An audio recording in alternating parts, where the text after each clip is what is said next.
Let There Be Light by Kassalina Boto. General Ssentongo was a fat man.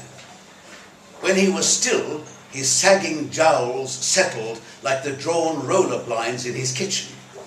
And when he moved, they swung violently from side to side. Odongo, you're part of this country. Simple, it is simple. He laughed deeply from his belly. Where there is electricity, where is the electricity? My red carpet, your tarmac roads. Jesus Christ, my backside is numb from those potholes. Ssentongo made a show of grabbing each of his buttocks and laughed until tears welled in his eyes. Imagine, even these bloody cushioned butt cheeks, they've been left threadbare by the state of your roads. Odongo laughed along with him and stopped abruptly when he stopped. Odongo, come now, we live in difficult times, but you don't have to live without light. General, no one in this area has electricity. I cannot demand it from my home alone, Odongo replied. Odongo, you need to strengthen that backbone. Or has it been crippled by the roads like my own buttocks? Ssentongo frowned seriously. Odongo, you have seen my house. The wardrobes are made from the purest mahogany, shipped from Brazil. The roller blinds glide when you pull them. The rooms shine with the brightest light at the flick of a switch. The shillings I'm paid to be in charge of our country's army do not do me justice. I get justice from the extras. Jesus Christ, they are part of the deal. Odongo looked around his own house, which was the only brick building in the village, surrounded by mud huts. His wife, Mercy, loved letting newcomers know that life was comfortable. Odongo heard her sometimes, and pride and guilt would warm his cheeks. My husband, he is head of the army in this region. Yes, the whole northern region. We live in the brick house on Masindi Road. You must have seen it. The one made of bricks. Yes, you know the one. But, Odongo rationalized, what harm would one generator do? And he could almost hear Mercy's sweet voice. You will definitely know my house. The one with the electricity shining brightly through the windows. Yes. That's right, the bright house made of bricks. General, perhaps you are right. A generator will help me serve our country late into the dark evenings. It was 2 weeks after the generator was installed that Odongo received the first letter. Typed, anonymous, and thrown like a hand grenade through his letterbox. More than half of the soldiers in Odongo's region were based at roadblocks, and on the day of the letter, he drove through as many as the potholes would allow. The first was the largest in Apats on Akorokoro Road, manned by 6 men. 4 were asleep in hammocks. As Odongo approached, they tumbled out like white ants when they heard of his arrival. Colonel Odongo is in Goma. They saluted in unison before one rushed off to get the roadblocks lower. Good morning. God bless. I was in the area and thought I would drop by. They looked nervous. Colonel, the past week has been incredibly busy. 2 very large incidents. One extended late into the night and took up a huge amount of man-hours. Let's skip these formalities. I want to check on how everybody is. The 6 of you, the regiment generally. Silence. How are you? That's all. Some shuffling of feet and staring at the red dust covering their battered boots. Do you have any requests for the officers? Any feedback on your conditions? Anything you need? We are fine, Colonel, came the reply, as all of the men stared firmly at the dust. 3 more checks at Gulokitgum, Arua and Nimuli roads, and a near identical response from each. Odongo started to wonder whether it was he who was being tested, played with like a goat before a slitting. The man who sent the letter would surely be brave enough to make himself known. Over the next week, Odongo dropped in on every roadblock in his region. Each time, he posed the basic questions, received baffled looks, and left with feeble responses. It was more than a week after his final drop-in that a second letter arrived. Odongo read and reread it under the light of the generator. You want to know who we are? We are neglected. I'm speaking not just for the soldiers, but for all inhabitants of this region. The good schools, hospitals, power supplies are all in the south, where both the president and the chief of staff's families live. We have nothing here, no investment, no power, no future. We have heard good, kind words about you, Colonel, and we have watched these past weeks as you have tried to find us. But how are we to know whether you come to help us or arrest us? We need some sign. New Vision's headline a month later.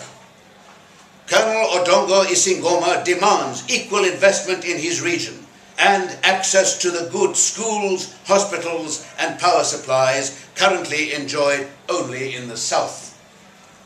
General Ssentongo was furious at the anonymous press leak, and Odongo's wife, Mercy, could not understand why her husband was determined to rock her comfortable, bright brick house. But Odongo's pen friend understood, and the third letter simply read, 14 hours, Thursday, Aloy Road, by Ogorogoro water pump. The days passed slowly until Thursday arrived. In his uniform, Odongo looked out of place as he walked down Aloy Road, surrounded by men and women with their yellow jerry cans, either empty and swinging by their sides, or filled to the brim and balanced carefully on their heads. "Colonel! Colonel!" shouted a soldier from the shade of a mango tree as Odongo approached the water pump. Odongo recognized him from one of his roadblock visits. "It was you who's been sending me these letters?" "No, Colonel. It was all of us. We have gathered to discuss our situation. Follow me." He walked purposefully, and Odongo followed a few paces behind.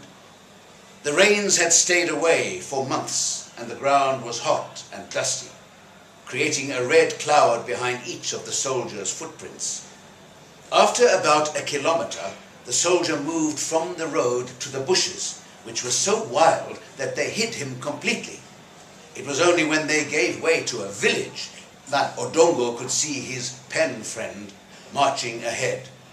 The families the men passed looked confused and hastily huddled into their mud huts when they saw the pair, leaving their goats and chickens to watch as the men disappeared into the adjoining bushes. This continued until the soldier stopped in a wide clearing and sent a message from his phone.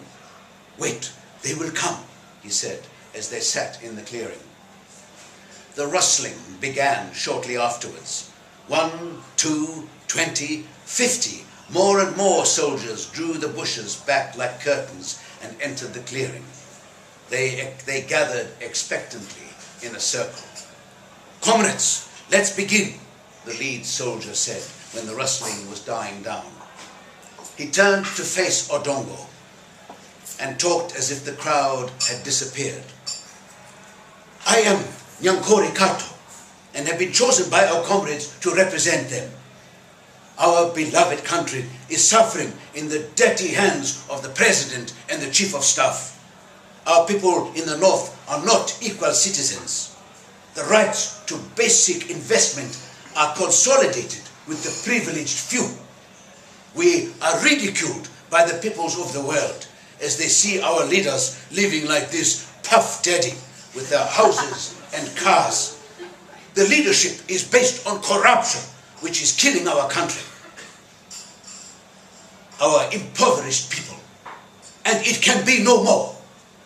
The circle of men were roused by Nyankori's words and nodded in furious agreement.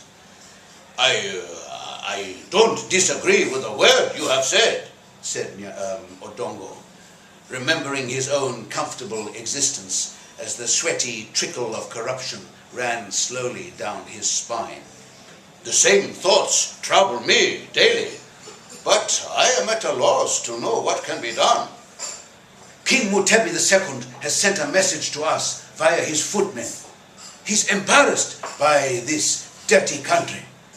2 fellow heads of African countries and 3 heads of European governments have contacted him, threatening to withdraw all international aid.